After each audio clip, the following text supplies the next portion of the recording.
Hello my dear students, in this video lecture we are explaining one more important topic, that is the price discrimination under monopoly or monopoly price discrimination.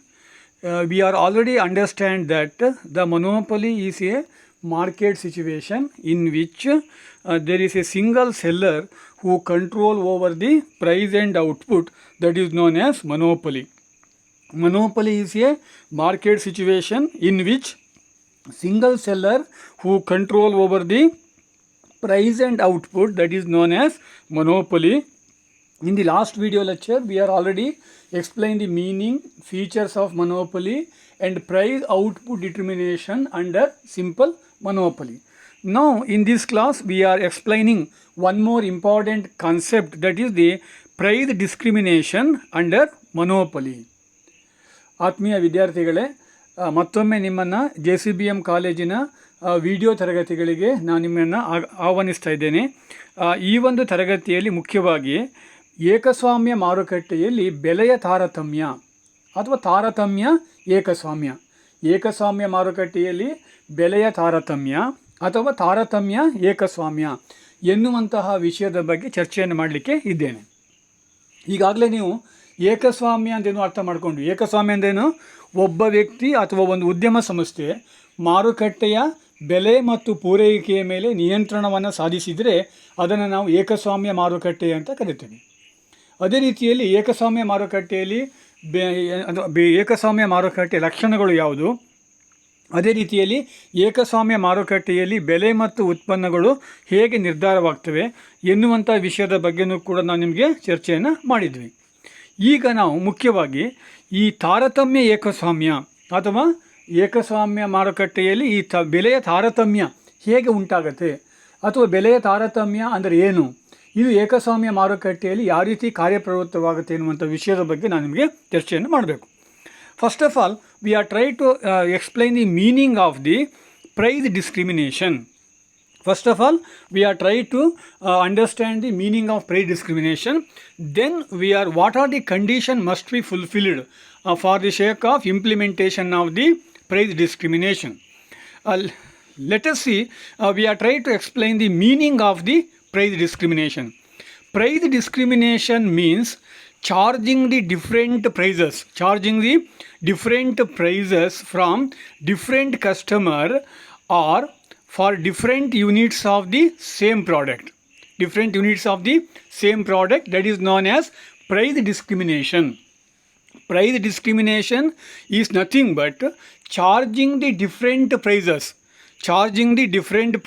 from different customer or charging the different prices for different unit of the product.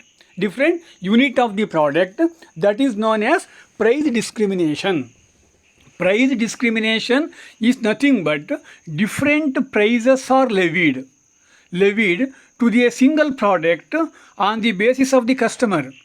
For example, a particular product that is namely called as electricity is a product, is a service.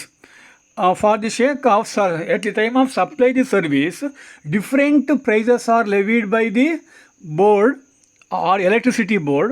For the sake of the only the domestic service, they levied the one price. For the sake of commercial purpose, they levied the another price. That is known as price discrimination. Price discrimination is nothing but on the basis of the purpose, of the use, on the basis of the amount of product is to be used, the different prices is to be levied on a single product.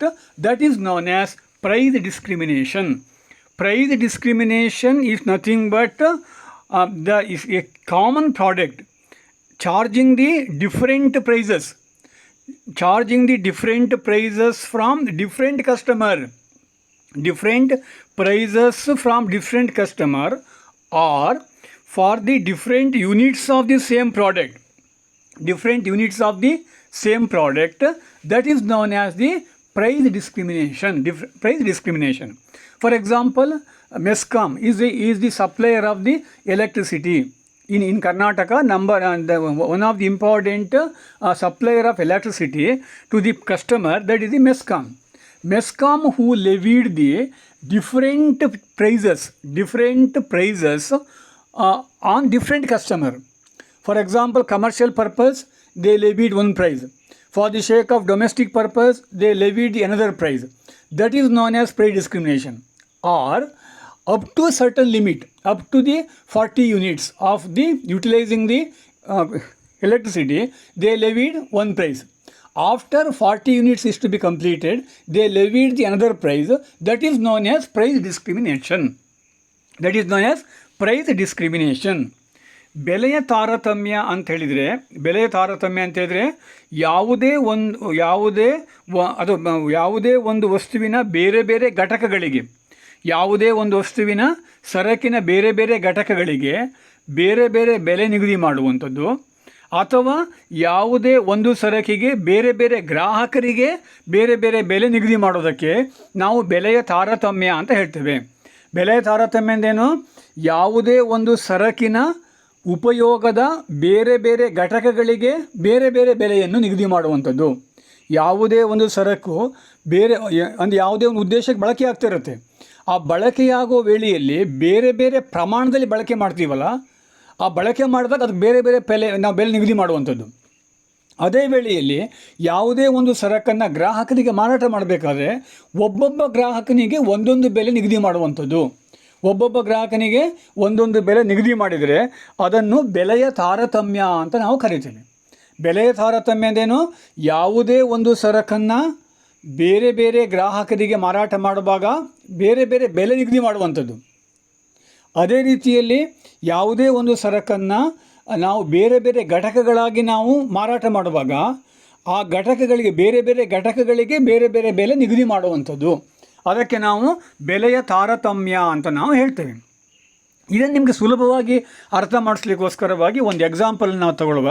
For example, ಈಗ ನೀವು ಕರ್ನಾಟಕದಲ್ಲಿ ನಿಮಗೆಲ್ಲ ಗೊತ್ತಿರುವ ಹಾಗೆ ಮೆಸ್ಕಾಂ, ಇದು ವಿದ್ಯುತ್ ಶಕ್ತಿ ಪೂರೈಕೆ ಮಾಡುವಂಥ ಒಂದು ಘಟಕ. ಹಾಗೆ ಬೆಸ್ಕಾಂ ಇದೆ, ಹಾಗೆ ಬೇರೆ ಬೇರೆ ಇದೆ. ಕರ್ನಾಟಕದಲ್ಲಿ ವಿದ್ಯುತ್ ಶಕ್ತಿ ನಮಗೆ ಉತ್ಪಾದನೆ ಮಾಡುವಂಥದ್ದು ಅಥವಾ ಮಾರಾಟ ಮಾಡಲಿಕ್ಕೆ ನಮ್ಮ ಈ ದಕ್ಷಿಣ ಕನ್ನಡ, ಉಡುಪಿ, ಹಾಗೆ ಶಿವಮೊಗ್ಗ, ಚಿಕ್ಕಮಗಳೂರು ಡಿಸ್ಟ್ರಿಕ್ಕಿಗೆ ಸಂಬಂಧಪಟ್ಟಂತೆ ಮೆಸ್ಕಾಂ ನಮ್ಮಲ್ಲಿ ವಿದ್ಯುತ್ ಶಕ್ತಿ ಪೂರೈಕೆ ಮಾಡುತ್ತೆ.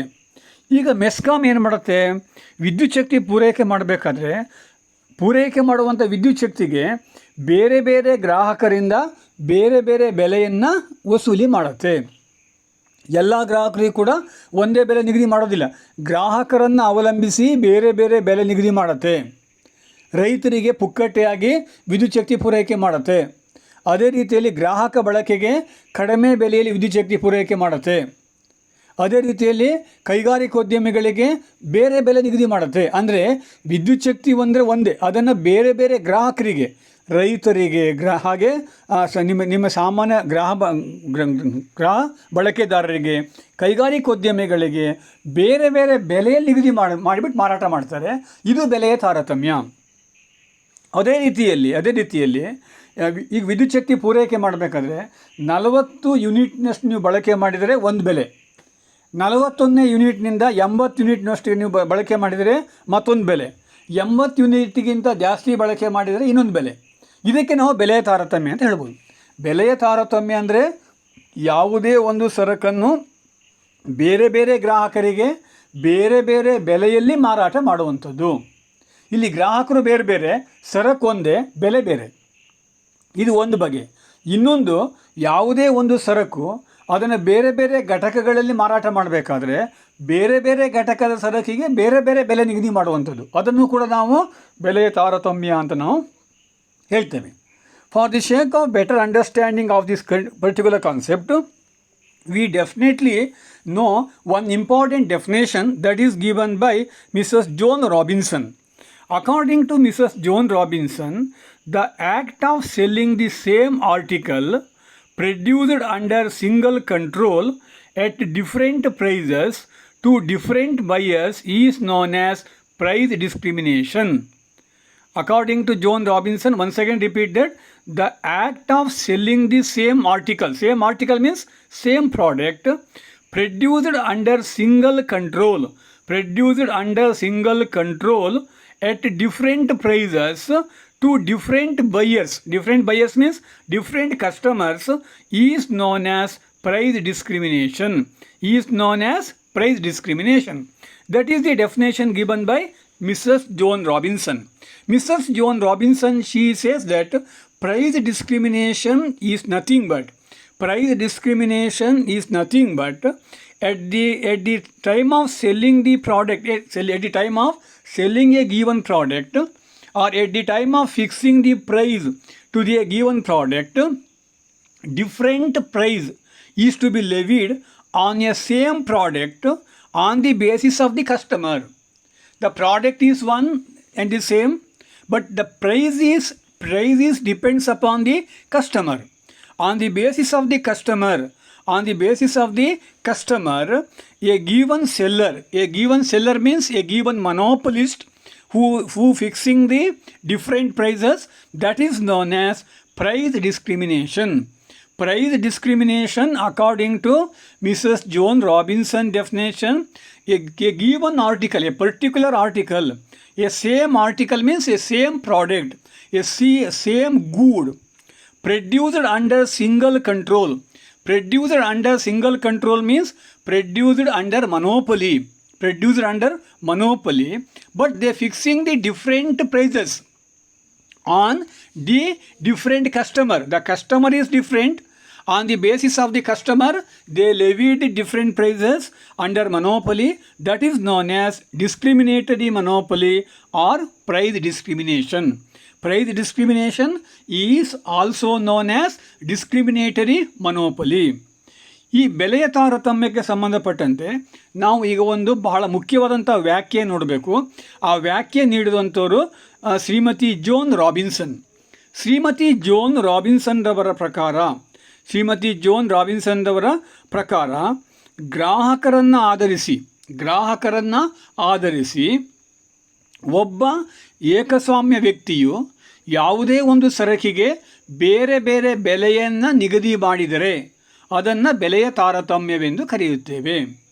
ಗ್ರಾಹಕರನ್ನು ಅವಲಂಬಿಸಿ ಯಾವುದೇ ನಿರ್ದಿಷ್ಟವಾದ ಸರಕಿಗೆ ಬೇರೆ ಬೇರೆ ಬೆಲೆಯನ್ನು ಗ್ರಾಹಕರ ಆಧಾರದ ಮೇಲೆ ನಾವು ನಿಗದಿ ಮಾಡಿದರೆ, ಗ್ರಾಹಕರನ್ನು ಅವಲಂಬಿಸಿ ಯಾವುದೇ ಒಂದು ಸರಕಿಗೆ ಬೇರೆ ಬೇರೆ ಬೆಲೆಯನ್ನು ನಿಗದಿ ಮಾಡಿದರೆ ಅದಕ್ಕೆ ನಾವು ಬೆಲೆಯ ತಾರತಮ್ಯವೆಂದು ಕರೆಯುತ್ತೇವೆ. ಇಲ್ಲಿ ಗ್ರಾಹಕರು ಬೇರೆ ಬೇರೆ, ಸರಕು ಒಂದೇ, ಆದರೆ ಈ ಏಕಸ್ವಾಮ್ಯ ವ್ಯಕ್ತಿ ಬೇರೆ ಬೇರೆ ಗ್ರಾಹಕರಿಗೆ ಬೇರೆ ಬೇರೆ ಬೆಲೆ ನಿಗದಿ ಮಾಡ್ತಾ ಇದ್ದಾನೆ. ಅದಕ್ಕೆ ನಾವು ಬೆಲೆಯ ತಾರತಮ್ಯವೆಂದು ಕರೆಯುತ್ತೇವೆ. ಬೆಲೆಯ ತಾರತಮ್ಯವೆಂದರೆ ನಿರ್ದಿಷ್ಟವಾದ ಯಾವುದೇ ಒಂದು ಸರಕು ನಿರ್ದಿಷ್ಟವಾಗಿರುತ್ತೆ, ಗ್ರಾಹಕರು ಬೇರೆ ಬೇರೆ ಆಗಿರ್ತಾರೆ. ಆ ಬೇರೆ ಬೇರೆ ಗ್ರಾಹಕರಿಗೆ ಆ ನಿರ್ದಿಷ್ಟ ಸರಕನ್ನು ಸ್ವಾಮ್ಯ ವ್ಯಕ್ತಿಯು ಮಾರಾಟ ಮಾಡಬೇಕಾದ್ರೆ ಬೇರೆ ಬೇರೆ ಬೆಲೆಯಲ್ಲಿ ಮಾರಾಟ ಮಾಡ್ತಾನೆ. ಅದಕ್ಕೆ ನಾವು ಬೆಲೆಯ ತಾರತಮ್ಯ ಅಂತ ಕರಿಬೇಕು ಅಂತೇಳಿಬಿಟ್ಟು ಈ ಶ್ರೀಮತಿ ಜೋನ್ ರಾಬಿನ್ಸನ್ರವರ ವ್ಯಾಖ್ಯೆ ಹೇಳುತ್ತೆ. ಅಂದರೆ ಇಲ್ಲಿ ಬೇರೆ ಬೇರೆ ಗ್ರಾಹಕರಿಗೆ ಯಾವುದೇ ಒಂದು ಸರಕನ್ನು ಬೇರೆ ಬೇರೆ ಬೆಲೆಯಲ್ಲಿ ಮಾರಾಟ ಮಾಡಿದರೆ ಅದನ್ನು ನಾವು ಬೆಲೆಯ ತಾರತಮ್ಯ ಅಂತ ನಾವು ಕರಿತೇವೆ. ಬೆಲೆಯ ತಾರತಮ್ಯದಲ್ಲಿ ಸರಕುಗಳು ಏನಾಗಿರ್ತವೆ, ಒಂದೇ ಆಗಿರುತ್ತೆ. ವಿದ್ಯುತ್ ಶಕ್ತಿ ಅಂತ ಹೇಳೋದು ಒಂದು ಸರಕು, ಅದು ಸೇವೆ. ಅದು ವಿದ್ಯುತ್ ಶಕ್ತಿ ಎನ್ನುವಂಥ ಒಂದು ಸೇವೆಯನ್ನು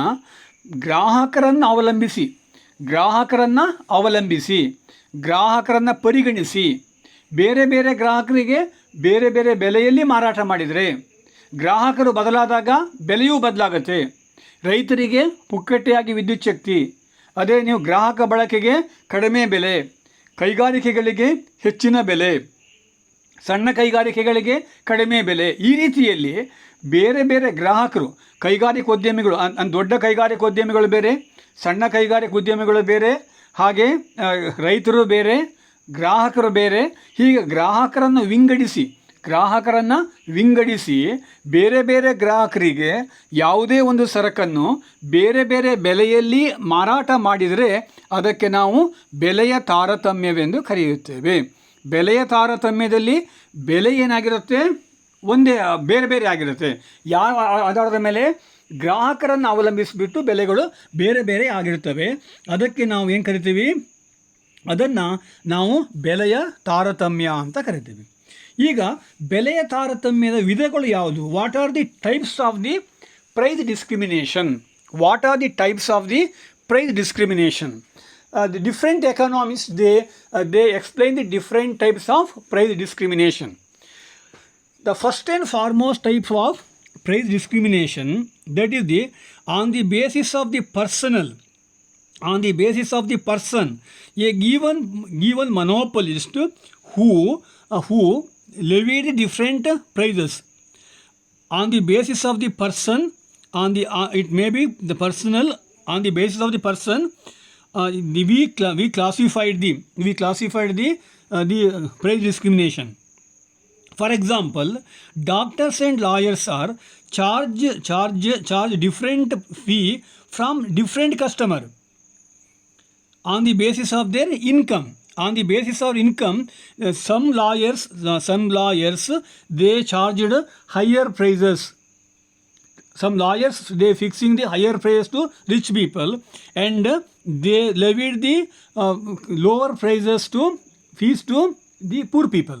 That is the personal discrimination. ಬೆಲೆಯ ತಾರತಮ್ಯದಲ್ಲಿ ಬೇರೆ ಬೇರೆ ಪ್ರಕಾರಗಳನ್ನು ನಾವು ಹೇಳ್ಬೋದು. ಅದರಲ್ಲಿ ವೈಯಕ್ತಿಕ ಬೆಲೆಯ ತಾರತಮ್ಯ, ವ್ಯಕ್ತಿಯನ್ನು ಆಧರಿಸಿಬಿಟ್ಟು ಬೆಲೆಯ ತಾರತಮ್ಯ ಮಾಡುವಂಥದ್ದು ವೈಯಕ್ತಿಕ ಬೆಲೆಯ ತಾರತಮ್ಯ. ವೈಯಕ್ತಿಕ ಬೆಲೆಯ ತಾರತಮ್ಯಕ್ಕೆ ಒಳ್ಳೆಯ ಉದಾಹರಣೆ ಅಂತ ಹೇಳಿದರೆ ಈ ಲಾಯರ್ಗಳು, ಡಾಕ್ಟರ್ಗಳು ಎಲ್ಲ ಗ್ರಾಹಕರಿಗೆ ಕೂಡ ಒಂದೇ ಬೆಲೆ ನಿಗದಿ ಮಾಡೋದಿಲ್ಲ. ಲಾಯರ್ ಹತ್ರ ನೀವು ಹೋದರೆ ಏನು ಮಾಡ್ತಾರೆ, ಶ್ರೀಮಂತರಂತ ನಿಮ್ಗೆ ಗೊತ್ತಾಗ್ಬಿಟ್ರೆ ನಿಮ್ಮ ಹತ್ರ ಹೆಚ್ಚಿಗೆ ಫೀಸ್ ತಗೋತಾರೆ. ಸೇವೆ ಕೊಡೋದು ಒಂದೇ. ಅಥವಾ ಒಬ್ಬ ಸಾಮಾನ್ಯ ಜನ ಹೋದರೆ ಅವ್ರ ಹತ್ರ ಕಡಿಮೆ ಫೀಸ್ ತಗೋತಾರೆ. ಅಂದರೆ ವ್ಯಕ್ತಿ ಬದಲಾದಾಗೆ ಶ್ರೀಮಂತರು ಮತ್ತು ಬಡವರು ಇವ್ರ ನಡುವೆ ತಾರತಮ್ಯ ಮಾಡ್ತಾರೆ. ಇದನ್ನು ವೈಯಕ್ತಿಕ ತಾರತಮ್ಯ ಅಂತ ಕರಿತೇವೆ. ಇದು ಬೆಲೆಯ ತಾರತಮ್ಯದ ಒಂದು ಪ್ರಕಾರ. ಎರಡನೇ ಪ್ರಮುಖವಾದಂಥ ತಾರತಮ್ಯದ ಪ್ರಕಾರ ಅಂತೇಳಿದರೆ, on the basis of the nature of the product. On the basis of the nature of the product, we levied the given monopolist, they levied the different prices.